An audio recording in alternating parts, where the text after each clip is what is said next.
오늘 말씀은 요한복음 20장 24절에서 29절입니다. 요한복음, 제 목소리 아니에요. 마이크 달았으니까 궁금해하지 않으셔도 됩니다. 요한복음 20장 24절에서 29절 말씀입니다. 교독함으로 나아가도록 하겠습니다. 12제자 중에 하나로서 디두모라 불리는 도마는 예수께서 오셨을 때에 함께 있지 아니한지라.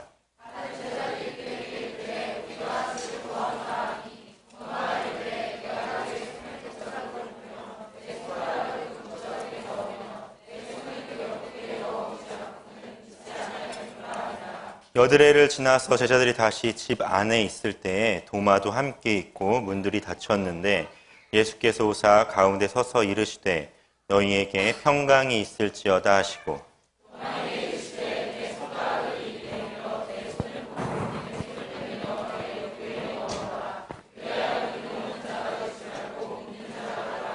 도마가 대답하여 이르되 나의 주님이시요 나의 하나님이시니이다.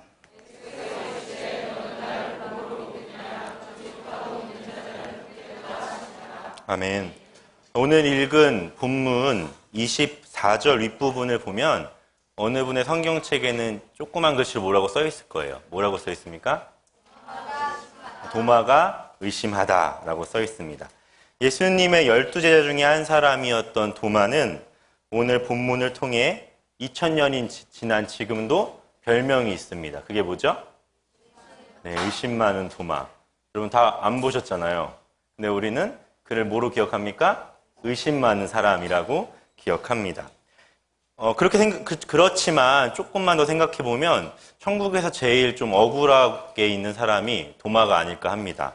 예수님이 부활하시고 처음 마리아에게 보이신 후에 제자들은 유대인들이 두려워서 모인 곳에 모든 문을 닫고 한 군데에 있었습니다. 당시 예수님을 죽음으로 몰아넣었던 유대의 지도층들은 예수님의 시체가 사라진 것을 보고 이 주동자를 찾기 위해 누가 훔쳐갔다고 생각해서 한 명 한 명을 찾고 색출해내기 시작했습니다. 제자들은 위험한 선동자의 추종자로 혐의를 받고 있었습니다. 그들은 그렇기 때문에 피신해 있을 수밖에 없었던 것입니다. 그런데 그곳에 예수님이 오신 것입니다. 문이 다 닫힌 그곳에 예수님이 호련히 등장하신 거죠. 마치 사랑과 영혼에 나오는 영혼처럼 문이 다 닫혀 있음에도 불구하고 예수님이 그 가운데로 갑자기 나타나신 것입니다. 어떤 반응을 제자들이 보였을까요? 이걸 한 단어로 줄인다면 아마 깜놀이 아닐까 싶습니다. 깜짝 놀랐겠죠. 깜짝. 누가 했어요. 예수님이 그런 제자들에게 이렇게 얘기하십니다. 뭐라고 얘기하시죠? 너희에게 평강이 있을지어다 라고 말하신 뒤 아무렇지 않은 척 손과 옆구리를 제자들에게 딱 보여주셨습니다. 그러자 제자들이 어떤 반응을 보였습니까?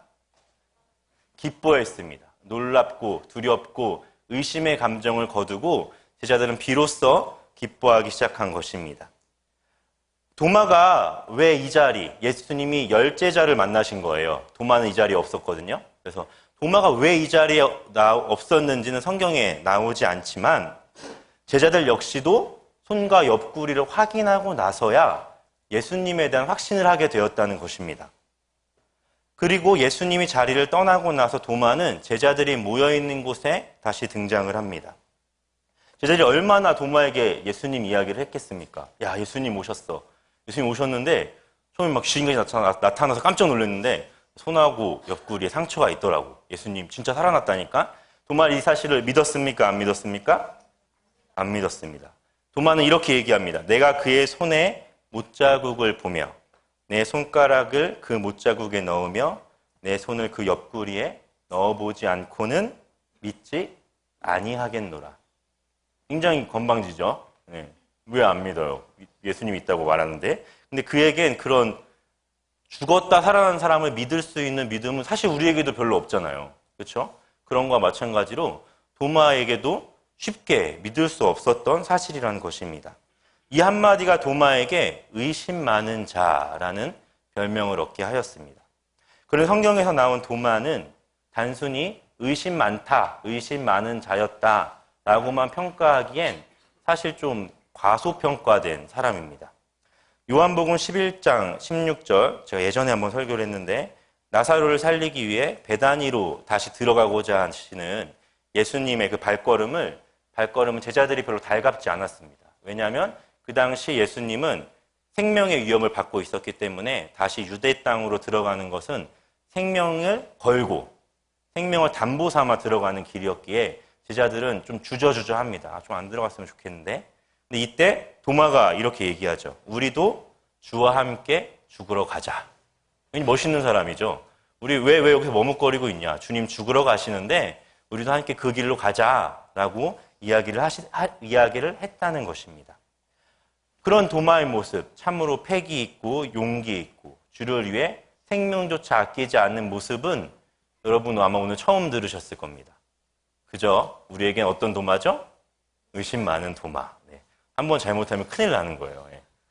그래서 다른 모든 제자들 역시 예수님이 부활하시고 찾아오셨음에도 불구하고 상처를 보기 전까지 믿지 않았지만 애석하게도 도마는 그 한 번의 사건 때문에 우리에게 의심 많은 사람이었구나 라고 기억되었습니다.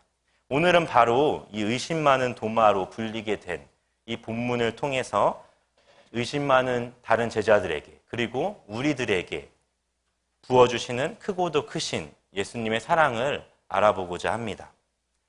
예수님의 첫 번째 사랑 이야기는 이것입니다. 사랑하시기에 의심과 두려움이 있는 제자들에게 오신 예수님. 사랑 이야기 첫 번째가 뭐라고요? 사랑하시기에 의심과 두려움이 있는 제자들에게 오신 예수님입니다. 본문에 나타나는 제자들이 느낀 감정은 두려움이었습니다. 요한복음 20장 19절을 보면 제자들이 유대인을 두려워하여 모인 곳에 문들을 닫았다고 쓰여 있습니다. 제자들의 두려움은 당연한 것이었죠. 그들이 3년이나 따랐던 예수님이 어떻게 되신 거죠? 죽으신 것입니다. 그때 그들이 어떤 감정을 느꼈을까요? 예수님이 어떤 분이셨습니까? 무리를 걸으시기도 했고요. 상처 입은 자들을 치유하시기도 했고요. 병자를 고치시고 바리새인과 사두개인들을 향해서는 따끔한 충고도 하셨던 정말 제자들의 모임 가운데 하나의 기둥과 같은 든든한 버팀목이었던 그분이 죽으신 것입니다. 예수님이 죽으시고 싸늘한 주검으로 제자들 앞에 있고 무덤에 눕히는 그 순간 제자들의 마음 가운데는 두려움이 엄습했을 것입니다. 이제 예수님 없이 어떻게 살아가나? 예수님을 위해 내 삶의 전부를 드렸건만 예수님은 어떻게 되신 겁니까? 죽으신 것입니다. 그렇기에 그들은 문을 꽂고 닫고 한 곳에 모여 있었습니다. 그리고 예수님이 친히 그곳에 나타나셨습니다. 제자들에게는 아직 부활하신 예수님에 대한 믿음과 신앙이 있지 않았습니다. 여러분, 복음이 무엇입니까? 바로 예수님이 우리의 죄를 위해서 십자가를 담당하시고 어떻게 되신 거죠? 다시 살아나신 것을 믿는 것이 복음입니다. 예수님은 자신이 다시 살아나셨다는 것을 명확히 전할 필요가 있으셨습니다. 제자들의 의심과 두려움을 해결해 주시고 싶었습니다. 예수님은 문이 닫힌 것과 같이 이미 닫혀버린 제자들의 마음의 문을 열고 싶으셨습니다. 그렇기에 그들 가운데 나타나신 것입니다. 제자들은 예수님을 보고 하지만 의심을 먼저 품기 시작했습니다. 이 의심의 시작은 마리아가 예수님을 처음 보았을 때도 우리는 볼 수 있습니다. 마가복음 16장 10절에서 11절 말씀인데요. 제가 읽어보겠습니다. 마리아가 서서 예수와 함께 알던 사람들이 슬퍼하고 울고 있는 중에 이 일을 알림에 그들은 예수께서 살아나셨다는 것과 마리아에게 보이셨다는 것을 듣고도 믿지 아니하니라. 어찌하여 이 마리아의 말을 믿을 수 없었던 것일까요? 제자들은 죽은 사람이 살아난 것을 본 적이 있을까요? 없을까요? 있습니까? 없습니까? 네, 있습니다. 대표적으로는 누구의 사건이죠? 나사로의 사건입니다. 그런 놀라운 증거를 예수님께서 이미 보이셨음에도 불구하고 예수님의 부활을 믿지 않고 있다는 것입니다. 지금까지 수많은 기적의 주체는 누구였습니까? 누가 기적을 일으킨 거였죠? 예수님이 일으켰다는 것입니다. 그렇기 때문에 제자들은 예수님이 없는데 어떻게 예수님이 부활하셨을까라는 생각을 했던 것입니다. 예수님이 그간 모든 기적들을 다 일으키셨는데 그 예수님이 지금 어떻게 되어 있는 겁니까? 죽으셨다는 것입니다. 그래서 마리아의 예수님 살아났다는 말을 쉽게 믿지 못하는 것입니다. 제자들의 모든 기적의 순간들은 이미 과거의 뒤안길로 사라져가고 있었다는 것입니다. 그런데 바로 이러한 제자들의 모습이 우리의 모습들과 많이 흡사하지는 않습니까? 세상의 모든 사람들은 예수님에 대한 의심을 품습니다. 그들이 예수님을 믿지 않는 이유는 무엇입니까? 성경에 나오는 모든 일들이 사실이 아니라는 것을 전제하고 있습니다. 하나님께서 태초에 천지를 창조하셨다는 것도 믿지 않고요. 예수님이 이 땅에 오셔서 죽으셨다는 것도 잘 믿지 않고요. 더군다나 예수님이 부활하셨다는 사실은 그들에게는 거짓말과 같은, 때로는 전설과도 같은 이야기일 뿐입니다. 하물며 믿는 우리들에게도 종종 의심과 두려움이 생기곤 합니다. 지난날에 예수님이 내 삶 가운데 신실하게 역사하셨던 일들이 여러분 있으시죠? 그런데 현재의 어려움과 낭망 속에서는 그런 예수님의 신실하셨던 모습들, 나를 너무나 사랑하셨던 모습들, 내 삶 가운데 역사하셨던 사실들이 별로 대단한 것이 아니게 된다는 것입니다. 내 눈앞에 있는 이 고통과 낭만과 슬픔들이 더 크게 느껴진다는 사실이죠. 예수님은 그런 제자들에게 오셔서 하신 첫 마디가 뭐였습니까? 너희에게 평강이 있을지어다. 그것이 바로 제자들에게 가장 필요한 한 마디였다는 것입니다. 너희들 지금 불안하지, 너희들 지금 힘들지, 너희들 내가 왔으니 평강을 누려라. 내가 왔으니 안심하여도 된다라고 예수님은 이야기하신다는 것입니다. 사랑하는 젊은이 교회 성도 여러분, 아직 예수님을 의심하고 계시는 분들 계십니까? 그것은 잘못된 것이 아닙니다. 예수님을 믿음에도 불구하고 의심이 싹틀 수 있습니다. 예수님을 사랑함에도 불구하고 삶 가운데 두려움이 올 수 있습니다.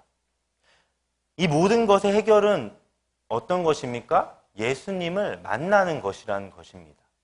예수님께서 제자들에게 오신 것처럼 그 두려움과 의심을 모두 다 해결하신 것처럼 궁극적인 해결의 방법은 예수님과 동행하는 데 있다는 것입니다. 여러분, 오늘 이 말씀을 들을 때 저희가 간구하는 마음이 있었으면 좋겠습니다.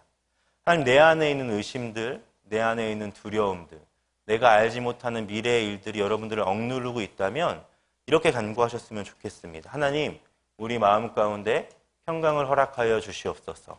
하나님, 우리 가운데 주를 믿는 견고한 믿음을 허락하여 주시옵소서. 예수님이 우리에게 반드시 그 믿음을 주실 것입니다. 예수님의 이 첫 평강이 있을지어다의 인사말 뒤에 더 큰 사랑의 모양을 보여주십니다. 그것은 바로 예수님의 두 번째 사랑 이야기입니다. 예수님의 두 번째 사랑 이야기는 사랑하시기에 십자가의 흔적을 남기신 예수님입니다. 두 번째 이야기가 뭐라고요? 사랑하시기에 십자가의 흔적을 남기신 예수님입니다. 20절에 보면 예수님은 이러한 행동을 하십니다. 손과 옆구리를 보이시니 제자들이 주를 보고 기뻐하더라. 예수님의 손과 옆구리에는 어떤 상처가 있었을까요? 손에는 못자국이, 옆구리에는 창자국이 있었습니다. 십자가의 흔적이 아직도 예수님의 몸 안에 깊숙이 남아 있었다는 것입니다. 고린도전서 15장에서는 사도 바울이 부활의 몸에 대해서 설명하고 있습니다. 마지막 순간에 호련히 우리의 몸이 변화될 것이다 라고 이야기하고 있다는 것입니다. 예전과 같은 썩어버릴 몸이 아니라 썩지 않는 몸으로 우리는 다시 부활하게 된다고 사도 바울은 이야기한다는 것이죠. 예수님 역시 썩어가는 육체가 아니라 썩지 않으실 육체로 되살아나셨습니다. 그렇기에 부활한 예수님을 마리아와 제자들은 알아보았습니까? 알아보지 못했습니까? 알아보지 못했습니다. 요한복음 20장 14절을 보면 마리아가 부활한 예수님을 만나는 장면이 나옵니다. 이 말을 하고 뒤를 돌이켜 예수께서 서 계신 것을 보았으나 누구인지 알지 못했다고요? 뒤를 돌아서 봤는데 누가 서 있는 거예요. 근데 누군지 알지 못했다고요? 이분이 예수님인 줄 알지 못했다는 것입니다. 마리아가 본 예수님의 모습은 이전에 알던 예수님의 모습과는 뭔가 달랐다는 것이죠. 심지어 마리아는 이 서 계신 예수님을 향해 어떻게 얘기하냐면요. 예수께서 이르시되 여자여 어찌하여 우느냐 이렇게 물어보셨어요. 마리아야 너 왜 울고 있냐 라고 물어보셨는데 마리아가 어떤 대답을 합니까? 그가 동산지기인 줄 알고 주여 당신이 옮겼거든 어디 두었는지 내게 이르소서. 그리하면 내가 가져가리이다. 예수님을 앞에 두고 뭐라고 얘기하는 거예요? 예수님이 아니라 동산지기님 여기 시체가 있었는데 없어졌습니다. 혹시 당신이 옮겼다면 나한테 말해주세요. 내가 내 예수님의 시체를 다시 가져가겠습니다. 라고 마리아는 지금 이야기하는 것입니다. 이 비슷한 상황이 엠마오로 가는 제자들에게도 일어납니다. 마가복음 16장 12절 말씀인데요. 그 후에 그들 중 두 사람이 걸어서 시골로 갈 때에 예수께서 다른 모양으로 그들에게 나타나시니 라고 쓰여져 있습니다. 예수님이 이전과 다른 모습이었다는 것이죠. 승천하시기 전 부활의 몸, 영생의 몸을 예수님께서 입으셨다는 것입니다. 그런데 예수님의 몸에 이전과 동일했던 것 한 가지가 있었습니다. 그것이 무엇입니까? 바로 예수님의 십자가의 흔적이었습니다. 부활한 몸, 완전히 다른 몸을 입으셨음에도 불구하고 예수님의 손엔 여전히 구멍이 나 있었고 예수님의 옆구리엔 날카로운 창자국이 있었다는 것입니다. 예수님께서 일부러 이 자국을 남겨두셨다는 것이죠.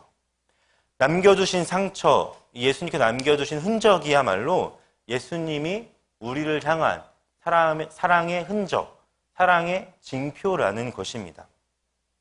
예수님을 바라보던 제자들이 예수님은 변화되길 원하셨습니다. 의심 많고 두려움 많았던 그들이 변화되기 위해서 예수님은 뭘 준비하셨습니까? 내가 십자가에서 받았던 고난과 아픔의 자국들을 보여주신다는 것입니다. 하나님 역시 우리를 위해 아픔을 감내하셨습니다.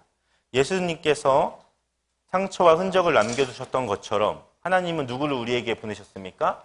예수님을 보내셨고 죄 없는 그분이 우리의 죄를 대신하여서 십자가의 고통과 무진 조롱을 당하셨다는 것입니다. 그것이 바로 우리에게 부어진 구원의 은혜라는 것이죠. 우리에게는 아픔과 상처들이 있습니다. 나의 죄로 말미암은 슬픔과 고통이 아니라 왜 내가 겪어야 하는지 모르는 상처들, 왜 이런 일들이 나에게 닥쳤을까라고 의심되는 많은 어려운 일들, 때로는 관계 가운데 주어지는 힘듦들, 이러한 힘듦들이 오히려 예수님을 증언하는 증거가 될 때가 있다는 것입니다. 믿지 않는 자들을 위한 아픔을 하나님께서 우리에게 허락하실 때가 있다는 것입니다. 마치 죄 없으신 예수님이 십자가에서 고난당하셨던 것처럼 그 십자가의 복음이 예수님에게 자랑이 되었던 것처럼 내가 겪고 있는, 내가 생각하고 싶지도 않은 나에게 일어난 많은 일들이 예수님은 결국 그것을 자랑거리로 삼으시길 원하시고 예수님의 흔적으로 삼으시길 원하신다는 것입니다. 여러분들의 어려움들이 주님의 흔적이 되길 원하시고 주님 앞에 그렇게 기도하셨으면 좋겠습니다. 주님, 내가 겪고 있는 이 아픔들, 내가 겪고 있는 이 슬픔들이 지금 잘 겪고 견딘다면 훗날 주님을 위한 증거가 되게 하여 주시옵소서. 여러분, 아프고 힘드신다면 더 주님 앞에 무릎을 꿇으셔야 합니다. 내가 감당하지 못할 아픔이 나에게 닥쳐왔다면 누구를 바라보아야 하겠습니까? 바로 나의 주, 나의 구원 되시는 하나님을 바라보시길 원합니다. 눈물이 변하여 기쁨이 되고 찢어지는 가슴이 변하여 하나님의 사랑이 가득 찬 그리스도의 심장이 되길 소망합니다. 두려워하지 마십시오. 하나님은 결코 여러분들을 그 아픔 가운데, 그 슬픔 가운데 영원히 내버려 두지 않을 것입니다. 제자들은 문을 닫고 숨어 있을 때 예수님은 친히 찾아오셨습니다. 내 제자들아, 왜 아직도 슬퍼하느냐? 내 제자들아, 왜 아직도 두려워하느냐? 내 제자들아, 아직도 왜 믿음이 없느냐? 예수님은 책망하러 오시지 아니하시고 그 슬픔에서 건져내기 위하여 오셨다는 것입니다. 우리 주님 이런 분이십니다. 당신을 영원히 힘들고 슬프고 어렵게 하는 분이 아니라 주의 영광 가운데 참여하게 하실 분, 그분이 바로 우리 주님이십니다. 믿으십니까? 아멘. 예수님의 세 번째 사랑 이야기는 다음과 같습니다. 사랑하기에 도마한 사람을 위해 오신 예수님입니다. 세 번째 이야기가 뭐죠? 네. 이러한 예수님은 도마한 사람을 위해 다시 한번 제자들을 찾아오시는 수고를 감당하셨습니다. 잠시 자리에 없었던 도마는 기뻐하고 흥분해하고 있는 열 제자들을 이해할 수 없었습니다. 이해하고 싶었지만 믿을 수가 없었다는 것이죠. 그런 제자들을 향해 이렇게 얘기합니다. 내 손에, 내가 그 예수님의 손에 못자국에 손을 넣어보기 전까지는, 예수님의 창자국에 손을 넣어보기 전까지는 나는 믿을 수 없다. 어찌하여 죽은 사람이 살아날 수 있겠는가? 라고 말하는 도마에게 예수님은 여전히 변함없으신 모습으로 찾아오고 계시다는 것입니다. 그런데 예수님께서 도마에게 찾아올 때 걸린 시간이 있었습니다. 며칠이죠? 성경에 써 있습니다, 여러분. 며칠이 걸렸습니까? 여드레, 8일이 걸렸습니다. 8일이라는 시간 동안 도마는 제자들과 함께 있었습니다. 도마가 무엇을 했을까요? 무엇을 했는지 성경에 쓰여지진 않겠지만 도마가 정상적인 제자라면 뭘 했겠죠? 기도를 하고 중보를 하고 예수님을 갈구하고 있었을 것입니다. 도마는 그 자리를 떠나지 않고 기다렸습니다. 그리고 동일하게 모든 문이 잠겼을 때 예수님이 그 장소로 오셨습니다. 그리고 동일하게 인사하시죠. 뭐라고 인사하셨습니까? 너희에게 평강이 있을지어다. 그리고 바로 도마를 바라보시면서 이렇게 얘기하셨습니다. 내 손가락을 이리 내밀어 내 손을 보고 내 손을 내밀어 내 옆구리에 넣어보라. 그리하여 믿음 없는 자가 되지 말고 믿는 자가 되라. 예수님은 도마가 했던 그 말 그대로 도마에게 얘기하시는 겁니다. 도마, 너 나한테 이렇게 하면 믿는다고 했지? 내가 왔으니까 나한테 그렇게 해봐 라고 이야기하신다는 거죠. 예수님의 목적은 무엇입니까? 믿음 없는 자가 되지 말고 어떤 자가 되라고요? 믿는 자가 되어라 라고 얘기하신다는 것입니다. 예수님은 저와 여러분이 믿음 없는 자로 이 땅 가운데 살아가는 것을 원치 않으십니다. 믿는 자가 되라는 것은 요청이나 부탁이 아닙니다. 예수님은 단호하게 얘기하셨어요. 너 도마야, 믿음 없는 자가 되지 말고 믿는 자가 되어라. 이것은 지금 우리를 향한 주님의 명령이기도 합니다. 아직 부활을 믿지 못하여 온전한 믿음 가운데 나아가지 못하는 도마를 위하여 예수님이 오셔서 믿음을 불어넣으셨던 것처럼 우리들 역시 믿음의 반석 위에 주님께서는 서시길 원한다는 것입니다. 예수님은 도마 한 사람을 위해 오셨습니다. 그리고 오늘 이 순간 설교를 듣고 있는 여러분 한 사람 한 사람을 위해 오실 것이고 이미 와 계신 줄 믿습니다. 여러분 아직 믿음이 없고 주님에 대한 확신이 없는 분 계십니까? 아니면 주위에서 많이 셀모임 때 얘기하는 주님의 일하심을 경험하고 싶으십니까?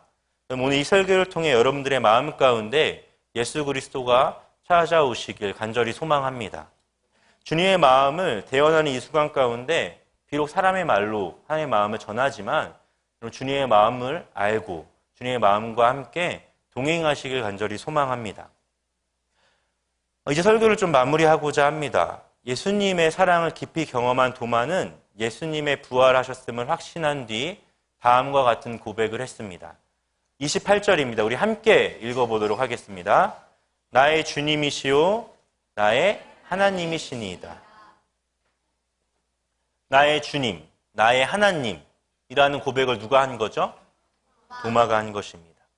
그의 입을 통해 나온 신앙 고백은 나의 선생님이라고 말했던 마리아보다, 그리고 예수님은 살아계신 하나님의 아들이라 말했던 베드로의 고백보다 더 굉장한 고백이었습니다. 예수님이 누구라고 말하고 있는 겁니까? 하나님과 동일한 분이십니다 라고 부활의 확신을 경험한 도마가 담대히 선포한 것입니다. 그리고 도마는 이후의 삶 속에서 이 고백대로 살아가기 위해 무던히 노력합니다. 도마가 어떻게 죽었는지 혹시 아십니까? 도마는 선교를 떠났습니다. 인도까지. 제자들 12제자가 나중에 다시 12제자가 되잖아요. 그들이 간 가장 먼 곳 인도까지 가서 도마는 순교를 당합니다. 어떤 믿음이 도마를 이처럼 끌고 갈 수 있었을까요? 그의 삶 마지막까지 변하지 않는 그 삶까지 어떤 믿음이, 어떠한 복음이, 어떠한 예수님이 그를 굳건하게 하고 강건하게 할 수 있었던 것일까요? 예수님에게 잠시나마 불신앙의 믿음이 미안한 마음 때문에 도마가 그렇게 살 수 있었을까요? 절대 그렇지 않다고 저는 생각합니다. 예수님은 도마의 고백을 듣고 베드로에게 했던 칭찬과 동일한 칭찬을 하지 않으십니다. 예수님을 하나님의 아들이라고 말했던 베드로에게 주님은 이렇게 칭찬하시죠. 바요나 시몬아 내가 복이 있도다. 그런데 그보다 더 멋있는, 더 굉장한 고백을 한 도마에겐 이렇게 이야기하십니다. 29절입니다. 너는 나를 본고로 믿느냐? 보지 못하고 믿는 자들이 복되도다.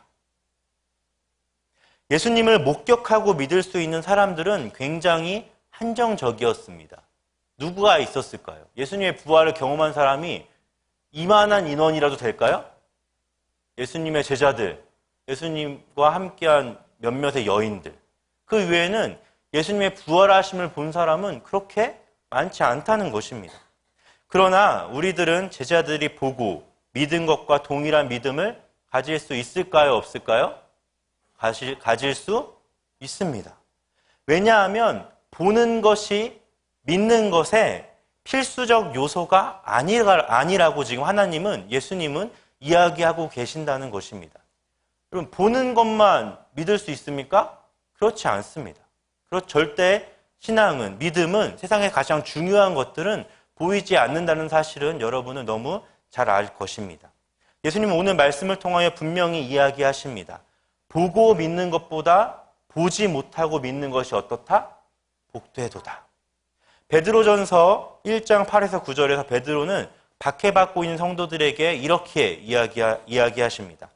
예수를 너희가 보지 못하였으나 사랑하는도다. 이제도 보지 못하나 믿고 말할 수 없는 영광스러운 즐거움으로 기뻐하니 믿음의 결국 곧 영혼의 구원을 받음이라. 도마가 인도까지 가서 복음을 전하다 죽을 수 있는 단 하나의 이유는 이것이었습니다. 보지 못하고 믿을 자들을 위한 하나님의 소망이 그에게 있었습니다. 보지 못하는 자들은 오직 뭐로 믿을 수밖에 없습니까? 들음으로 믿을 수밖에 없다는 것입니다.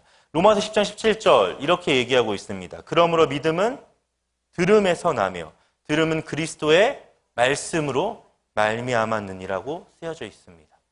예수님의 사랑은 예수님을 본 자들에게만 한정적인 것이 아닙니다. 예수님의 사랑은 온 인류를 구원함 가운데 있었습니다. 우리의 모든 죄를 사하시는 십자가 가운데 주님의 온전한 사랑이 담겨 있다는 것입니다. 사랑하는 성도 여러분, 우리들은 모두 본바로 믿는 자가 아닙니다. 우리들은 들음으로 말미암아 예수님을 믿게 되었습니다.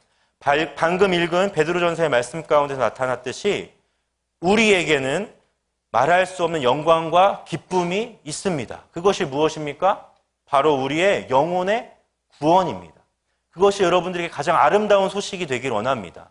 그것이 우리의 가장 기쁨이 되길 원하고 내 삶을 도마처럼 인도까지 가서 순교할 만한 필요 충분한 조건이 되기를 간절히 소망합니다. 여러분, 예수님이면 충분하지 않습니까? 예수님의 복음이면 여러분들이 가장 소중하게 여기는 그 어떠한 것과 바꿀 수 없을 만한 가치가 있지 않으십니까? 여러분, 정말 그런 믿음이 우리에게 있기를 원합니다. 예수님은 이것을 제자들에게 알리기를 원하셨습니다. 지금 우리들에게 동일하게 이야기하고 계신 것입니다. 예수님의 한없는 사랑은 우리를 통해 우리가 예수님의 사랑의 대행자가 되기를 원하십니다. 두렵고 의심이 가득 찬 세상 가운데 광야에 외치는 소리가 되길 원하신다는 것입니다. 우리의 아픔과 상처가 그리스도의 흔적이 되길 원하고 계시다는 것입니다. 예수님은 자신의 몸에 있는 흔적을 지우지 않기로 작정하시고 원하셨습니다. 그것은 예수님이 자신을 위해 남긴 흔적이 아니라 누구를 위한 흔적입니까? 바로 우리들. 들음에서 믿을 자들을 위한 예수님의 우리들을 향한 사랑의 고귀한 표현의 방식이었다는 것입니다. 도마 한 사람을 위해 다시 찾아오셨던 것처럼, 그리고 그를 들어 이방인의 선교사로 쓰셨던 것처럼 하나님께서 우리를 들어 쓰시길 간절히 소망합니다. 하나님의 그 사랑, 놀라운 하나님의 사랑의 이야기를 여러분들이 믿으신다면 그 사랑을 충분히 하나님께 매일매일 고백하며 나아가는 저와 여러분 되었으면 좋겠습니다. 우리 시간 가운데 함께 찬양의